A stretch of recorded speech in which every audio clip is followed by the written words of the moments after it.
Mas tem aquela pessoa que tem opinião de acordo com seus interesses, e pronto, e fecha ali, ponto final. Não estarmos abertos a dialogar. É só a pessoa trazer um argumento melhor.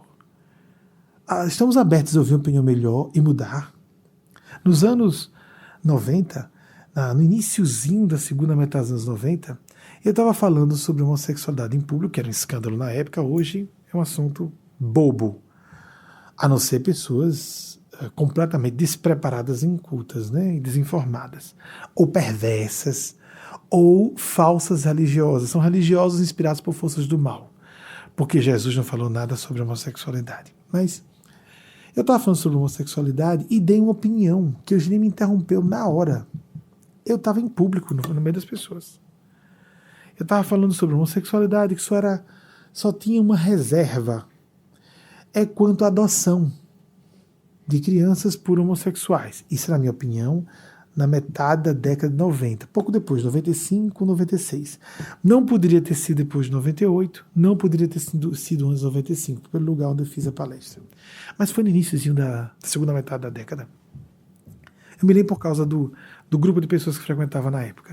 Porque à medida que eu fui falar algumas coisas, algumas pessoas se chocavam e iam embora. É louco, não se fala isso em lugar nenhum. Aí vão ler, eu dizia, vão ler, vão se informar. Isso é falta de informação. Tem profissionais irresponsáveis, eles têm acesso à informação. Psiquiatras, psicólogos contra a homossexualidade, então, vão se informar. Se forem descobertos, são caçados, perdem o direito de clinicar. No Brasil, eu sei que nos Estados Unidos deve ser equivalente, se tem no Brasil, quanto mais aqui.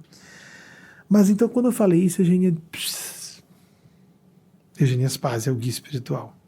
Preconceito.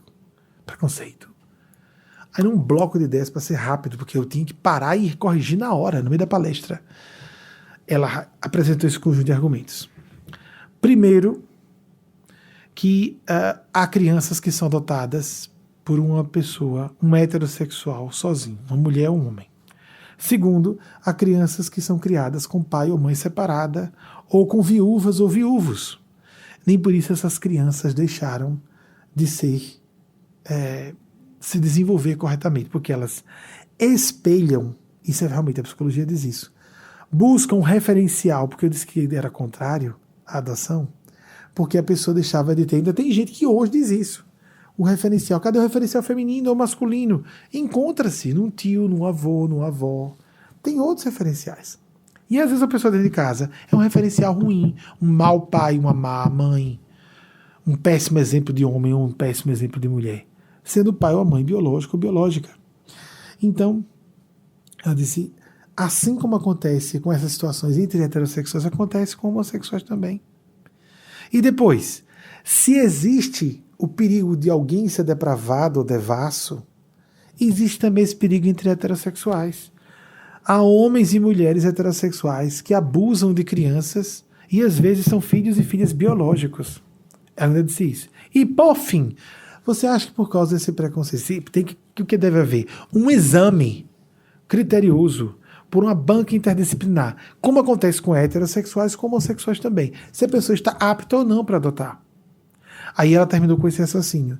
Fora isso, você acha que é melhor que as crianças estejam nas ruas, aprendendo numa escola de criminalidade a serem marginais no pior sentido, né? Serem criminosos? É isso que é o correto.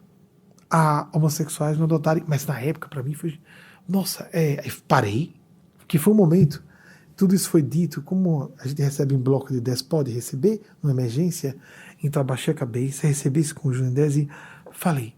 Eu me lembro que nesse dia eu falei dessa forma, em palavras parecidas. Alguns ainda podem estar presentes na plateia da época.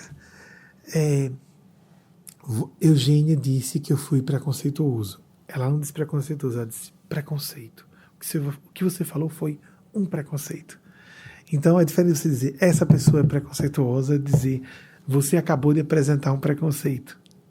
Às vezes é ignorância, você não se identificou com preconceito, então não é preconceituoso. Mas ela disse que eu fui preconceituoso, então disse o que ela falou, mas aí também terminei dizendo, eu vou processar. Eu achei muita coisa para processar. Manter minha opinião ainda, você já tem a opinião de Eugênia e depois eu volto. É claro que eu me convenci, né? Não tinha argumento contra. A questão é essa, tem argumento contra. Aí o que acontece?